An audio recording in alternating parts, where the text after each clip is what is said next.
Welcome to Handmade Happenings. I'm Marissa. Today I'm making a dress for my niece. Now I've been referring to this as a twirly dress because I can't really think of anything else to call it. Basically, she wants a dress with a gathered circle skirt. I'm using the Violet Fields Jolene pattern, which does have a circle skirt option. However, it's not long enough, so I started by drafting the skirt. I have a video on drafting circle skirts, which I will link if you want to see a little bit more detail on how I did this.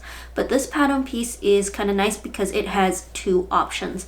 It can be cut once on the fold for an ungathered half circle skirt, or cut twice on the fold for a gathered full circle skirt, which is what I did here. And the fabric I'm using is a blue faux linen tonal from Connecting Threads. I don't think it's available anymore because I think they've phased out that line, which is why I was able to get it on a really good sale, which is helpful when needing this much fabric. So after cutting out the skirt, I cut out the bodice pieces, and this has two front pieces, two front waistbands, two sleeves and cuffs, and four back pieces. Now this pattern has two options for the back. One is a scoop back, which is just a slightly lower neckline, and then it has a backless option, which actually has a higher neckline and then just a cutout. Now the scoop back isn't overly low or anything, but I did want a higher, more, I guess, traditional shape of the neckline. So I basically just combined the two pattern pieces when cutting out my back.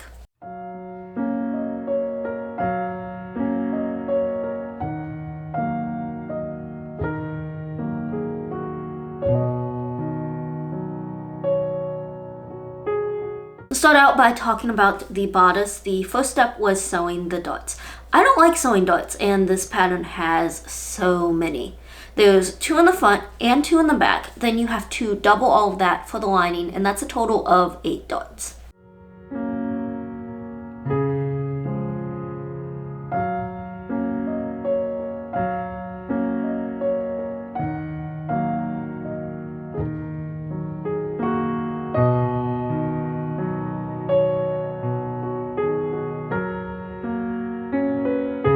After sewing all of them, I attached a waistband to the bottom of each of the front bodice pieces.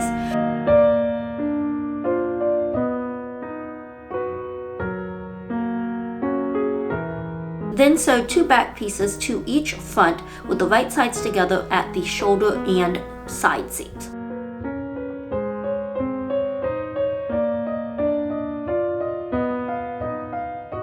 Place the main and lining bodices right sides together, sew around the neckline, clip the curves, flip right sides out, and press. Next, I'm basting the two layers together with the raw edges lined up, so that's around the armholes as well as the waist and back openings. For the sleeves, I folded them right sides together, then sewed and serged the underarm seam, and ran gathering threads around the top and bottom edges.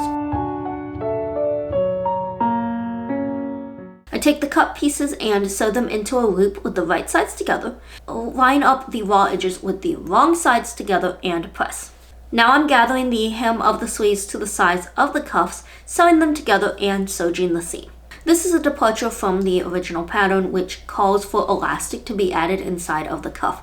I'm not doing that here because anytime I add cuffs to dresses for my nieces, they send them back with the request that they be removed. So what I'm doing here is I'm leaving the one cuff because it does help gather the sleeve slightly, but I'm hoping that it'll be okay because it's not presumably as tight as it would be if the elastic is added. Then I gathered the top of the sleeves and sewed them into the bodice armholes and serged that seam. Skirt time. This was literally the start of the project and somehow ended up being the last part I talk about. And I should start by noting that with circle skirts, it's a good habit to let them hang for a few days so that the side of the skirt that's cut on the bias has time to stretch out and you can go back and even out the hem. That said, my skirt only hung overnight, and I'm okay with that for a couple of reasons. First off, I have used similar fabric to this before, and I've just found that it really doesn't seem to stretch out. And I still kind of claim the excuse that when my niece is wearing it, she probably won't be standing still long enough for anybody to be noticing if the hem is a little uneven. So I started by sewing the two skirt pieces right sides together along both side seams.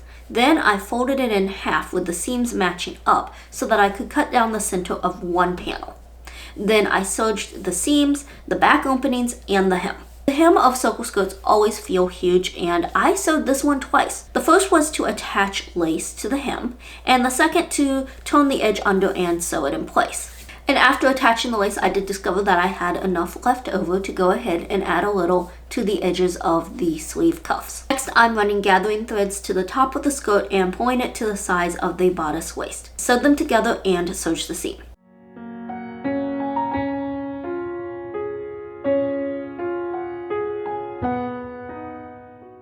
And at this point, I looked at the dress and decided that the bodice seemed a little plain. With the lace on the sleeves and at the hem of the dress, it just felt like it needed something right around the waist area. So I added a wide piece of lace right there over the waistband. And this had the added benefit of covering the spots where the gathering of the skirt didn't look too good. Then I attached an invisible zipper to the back opening, and finally sewed and serged the remainder of the center back seam with the right sides together. And here it is finished. Obviously we have that big full skirt, which is what my niece had requested. I tried to kind of make it similar to a dress she already has that I know she really liked, which is why all of the lace was added and why it's blue. And I did give her the petticoat from my summer project, so actually if she wanted to add a little more fullness to it, it should work under this dress. Thank you for watching, and I hope you'll join me next time for another handmade happening.